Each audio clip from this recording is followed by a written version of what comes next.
Hey gang, what's up? Hope everybody's having a good day out there today, and welcome back here to another edition of Intuitive Angling.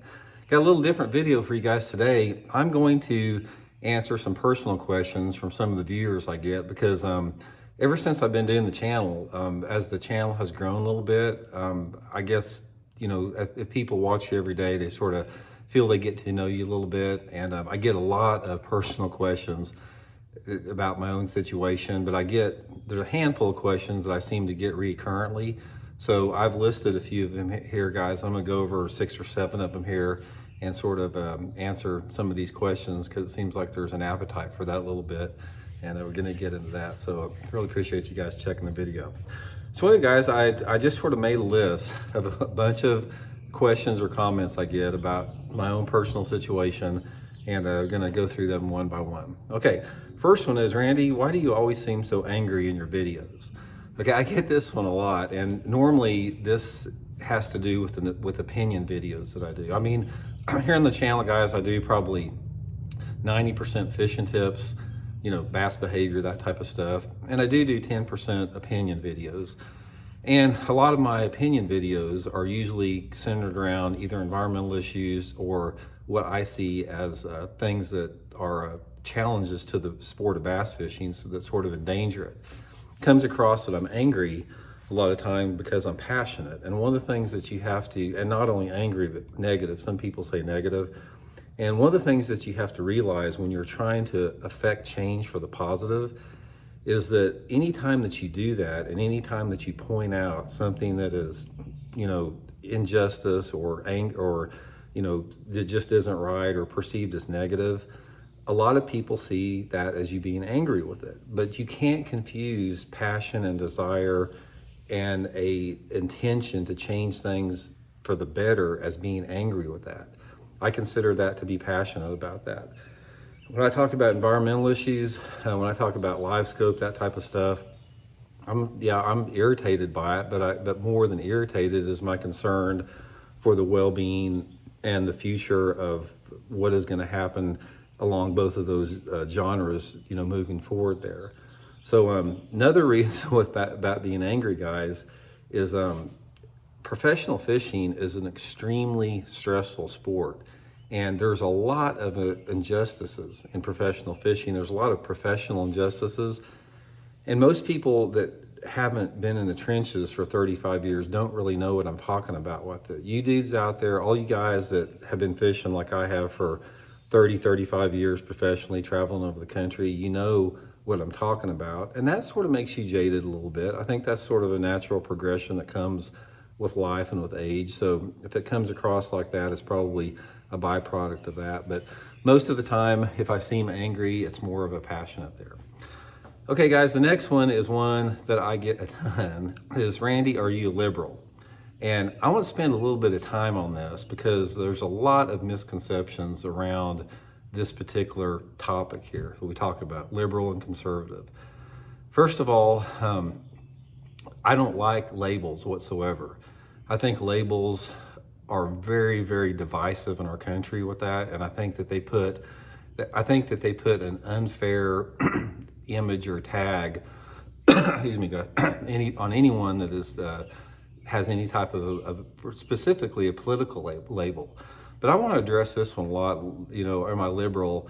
Because I get it a lot. Now, obviously, I think a lot of people say this because my environmental standpoint. So, from your point of view, if you see environmental issues as being somebody that's liberal, I'm a tree hugger. I'm a proud and unabashed tree hugger. I am. If you want to call me a liberal for wanting to protect the sustainability of this planet and making sure our grandchildren have clean air and water, if that makes you feel better about yourself, fine, call me a liberal. I don't think other people have any business telling anyone else who they should or shouldn't love. I think they should just keep their mouth shut about that. If you think that's liberal, then call me a liberal. But then at the same point, I've got a bunch of guns. I've probably got more guns than most people on this channel. I'm usually packing a gun when I travel, personally. I'm for the death penalty. So you can't call me a liberal if I'm that. You're gonna call me conservative, and then you're gonna call me a liberal for other issues with that. The point of the matter is we have got to get past political labels because it's stupid. It's juvenile, it's sophomoric, and it doesn't do anything good for our country. It doesn't do anything good for the human condition. And I'll say one thing about when people label other people liberal, conservative, whatever like that, or it can be even with religious viewpoints. So many of the identities we have, especially I'm assuming that most people that call me liberal, they tend to be very conservative people. That is usually a byproduct of your upbringing. Most people, they stay with the way that they're brought up their entire lives, and very few people break away from that, from their own point of thinking and their own experiences in life. Their viewpoint on the world is colored to some extent from their upbringing. And the problem you have is when you have somebody, and I get a lot of them, I'm telling you right now, that call me liberals or whatever like that. People that do that a lot of time are so connected to their own identity.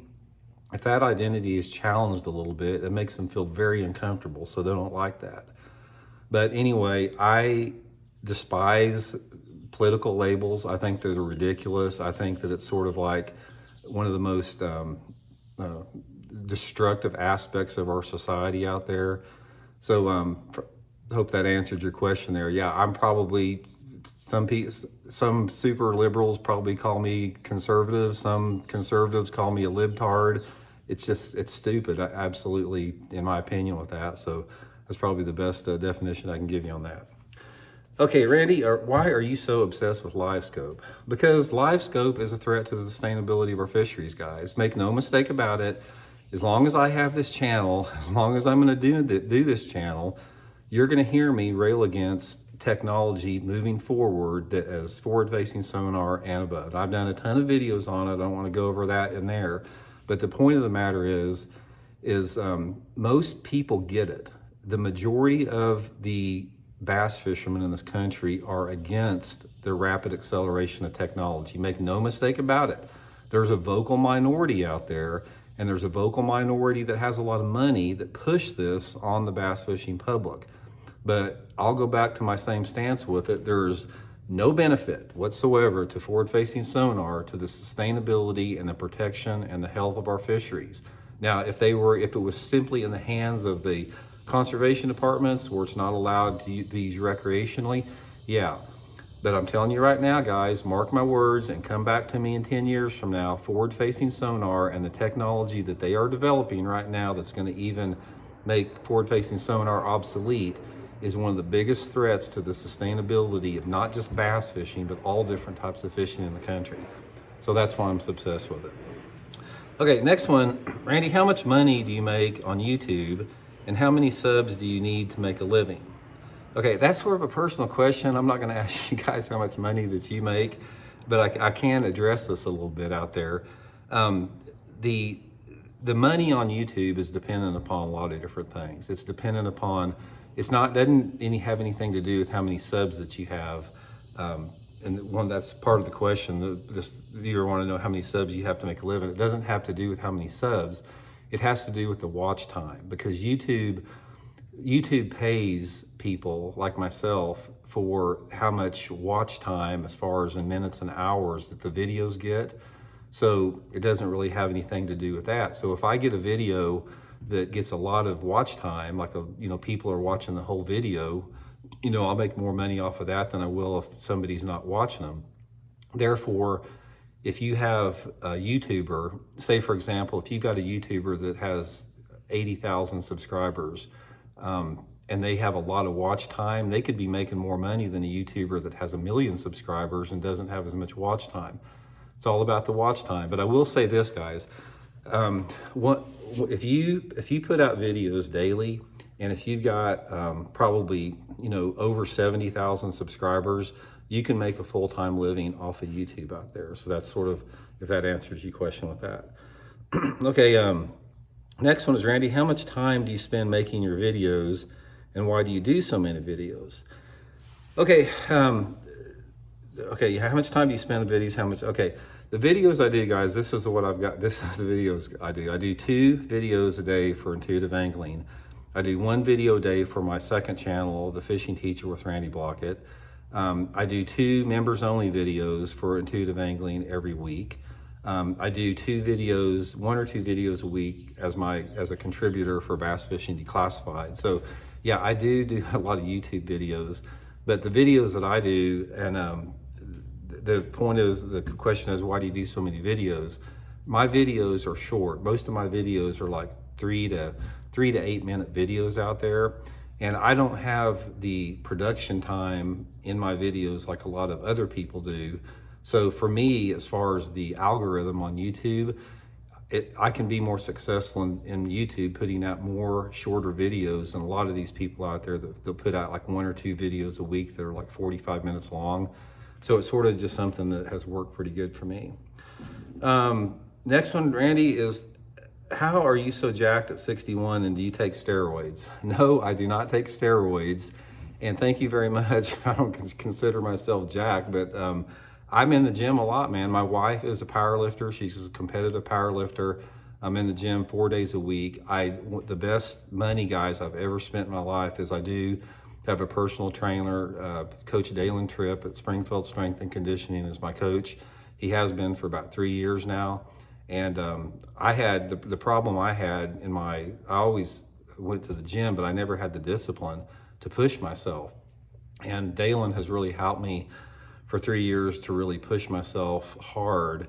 And, I've been able to see some results with that. So I would highly recommend, guys, if you have any discretionary income, invest in yourself, get a personal trainer. It's probably the best. If I look at the money that I spend every year, the money that I spend every month on my personal training with Dalen is probably the best well-spent money out there. So I do that. Okay, last one, guys, we got time with is, Randy, when are you going to retire? Guys, I can't retire. I've got 4 kids to take care of. I got a family to take care of. Retirement is not in my future out there. I'll be working, right now, I work, with and for Bridgeford Food Corporation, or my title sponsor. I got the YouTube channel I work for Fish the Moment with Johnny Schultz on different projects with that. Do on the water lessons. I won't be retiring. I'll be working up until the time that I leave this planet and I'm on to another universal adventure out there. So anyways, thanks for tuning in. Appreciate all the feedback and the questions, and I'm very grateful to have all of you guys watching the videos. We'll talk later.